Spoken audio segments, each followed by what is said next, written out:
Oh, hola. Hey, you guys, it's MJ from All to Love TV. Happy to be here with you. You're back again.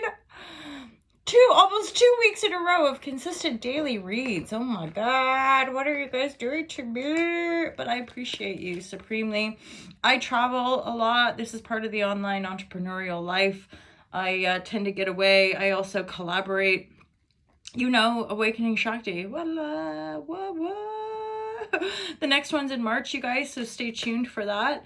That's going to obviously line up to the March equinox, and just for various reasons, we're shifting it down to Cornwall. So that's where I am right now. I'm down on Cornwall, southwest coast of the United Kingdom, and around the area of Newquay. So if you're interested in joining us for the Awakening Shakti, this is a women's only yoga retreat where we employ some shamanic kind of rituals to hold space and help us all bring stuff up and shift and step more into our authenticity, and really that kind of invoking that divine feminine, which we all have.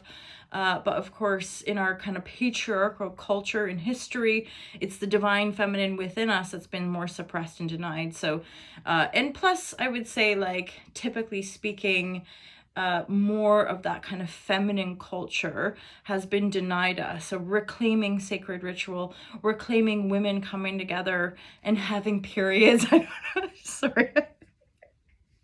Oh God, that's why we do what we do. I'm somebody who definitely feels a lot of that kind of underlying suppressed shame and energy around the female cycle and the women's bodies as well, right? So anyway, I kind of want to laugh at myself. Should I make this video again? No, it's still dark out. It's only 7 in the morning. I've already had 2 yoga sessions. So I do online yoga with people, and I have clients in various parts of the world, which means my early mornings can often be me, one, having coffee and water. Usually I'm trying to drink more water, Shazam, and then doing lots of yoga, breath work, meditation with people, and then weaving together these readings for my online lovers. Okay, let's just pretend I didn't say anything, and we're just gonna get into the cards.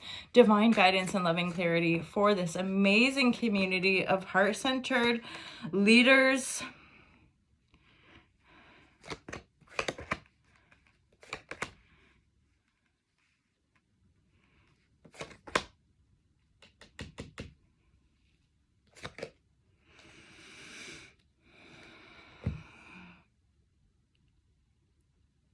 Okay, so for some of you guys, there's this new beginning.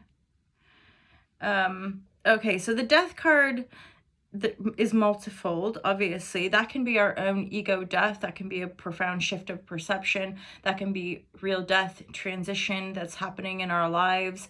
And this is offering you a brand new beginning and a possible payout. That's partly why I'm connecting it to the death card, because the Six of Pentacles in that regard could be receiving, inheritance, payout of sorts, hence offering you the central theme of a new beginning, whether we're having an ego death or whether something in our life dies, right? And that they kind of merge together, or if we lose someone significant in our lives, there's a regenesis there, right? Like it's like those situations change us forever, right? We're not the same as we were if we lose someone really close to us. And so there's this new beginning. It feels light, and so, and then ego death, dark night of the soul, those sorts of situations can be really profoundly painful and dark, just like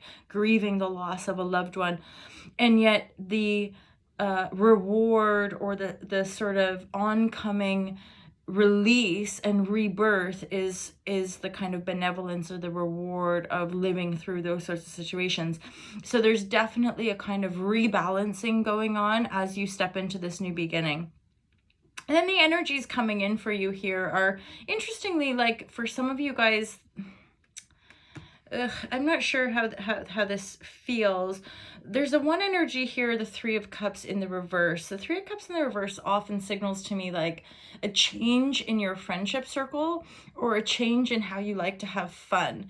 And that can obviously be connected to this death process and just having a bit of a change in your mindset, new beginning, a Fool card, like, you know what, I don't want to do it like this anymore. I'm going to do it like this. So maybe friends that you used to go party with, or people that you used to associate with, or people that you used to have a lot of fun with, something shifted. You're not necessarily having as much fun with them.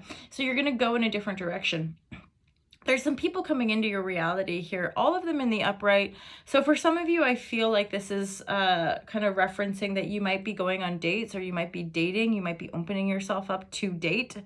But the Ace of Wands, for whatever reason, is in the reverse. So it's sort of saying like, you're dating. I don't think you're necessarily choosing to have a new beginning with any of these suitors necessarily.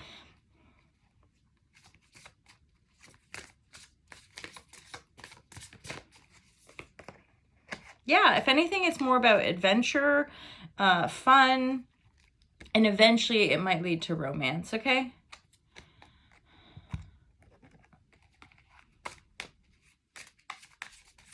So you guys, if you're curious at all, I'm an intuitive reader. It means that like the way I work with the cards, lay the cards, channel the messages, is just pure intuition. I'm not doing like a Celtic cross, and I'm not necessarily always going by like the exact definition of what certain cards mean. I'm, again, intuitive, so I'm like looking at the cards. See this is the Sun card in the Shining Tribe deck, which is more of a kind of shamanic angle around oracle cards. And this Sun card, there's obviously this rainbow colored sunshine, and there's two people here. So in the traditional tarot, there's like a little kid on a horse with lots of sunflowers around, which is very much like the dawning of a new day and a rebirth energy.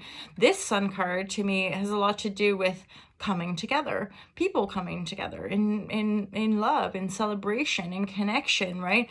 So there's something here about I'm getting a message about like finding your tribe. And so I think for some of you, you're just not super duper focused on, and for some of you, you already might be teamed up. You might be in a partnership already, right? And you're going through this new beginning in partnership, like you've already got your significant other, right?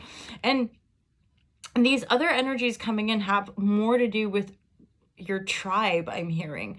So whether you're partnered up or not, this phase for you is, and yes, it warrants strength, but it's almost like you're looking for more like-minded people.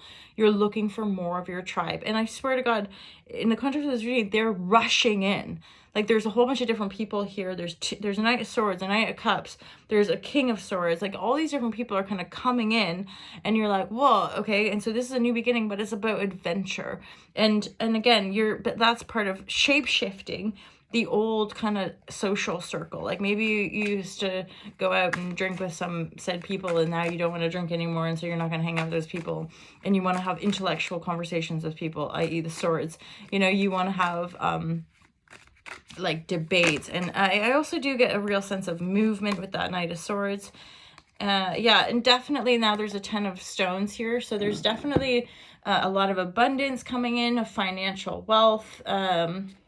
Rainbow Bridge, which also signals to me a potential passing or transition for somebody in your life, bringing in these greater resources for you. And that makes sense as well, because I just looked down and saw the maturity card. So that would also signal a kind of maturity that any of us would have to go through in either an ego death or a transition in life. And then change is here as well.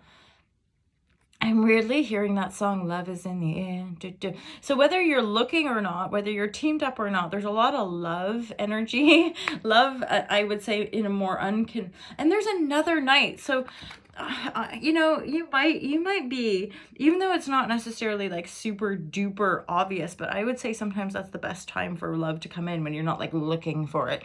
You're like dealing with life, you're finding your strength, you're finding your tribe, you're feeling good about yourself. And if you're not already, because I do really get a sense that for some of you, you're already partnered up. You're like, you're in a long-standing love marriage or something, you know, and so these transitions are just this new sense of energy, and you and your partner are looking for more like-minded people, you know, like you're looking for your tribe kind of thing, and you're open for adventure. And then if you're single, that sense of being open to adventure is bringing in a lot of potential suitors, okay? Yeah, and then the final message here is just to keep looking after your temple, keep looking after yourself. It's like in one of my shares recently, I've been doing a lot of research about like food and micronutrients and like stuff that I know already, except like, I don't know if you guys ever find this, but sometimes like we can be on a really good run and then deeper underlying like sabotage patterns come up around like you're unworthy, or like you could never sustain your health and well-being or whatever. And again, like I said, the pandemic energies can really kind of like stirred up I think some of those underlying issues. So now that we're kind of coming off the other end of that, I think it's a really nice time to, you know, get healthy, love yourself. And that's one thing that's like the 80-20 rule of like, it's not about complete denial. Nothing I don't think anymore is about like complete austerity and like sacrificial energy. I think the Aquarian age is us moving into these like higher modes of like, yes, very sovereign, very independent, but at the same time knowing that our independence is connected to everything and everyone. And so we're never an island, you know, we're co-creating with other people and shining light for one another. And like the more we can all kind of choose a greater health and well-being for ourselves, the more we can shine light for other people and give everybody permission to be as abundant and healthy and in love with life as we choose. And that's obviously going to be a positive thing for everybody. Okay, have an awesome day, you guys. I'll speak to you real soon. Peace out. Take care.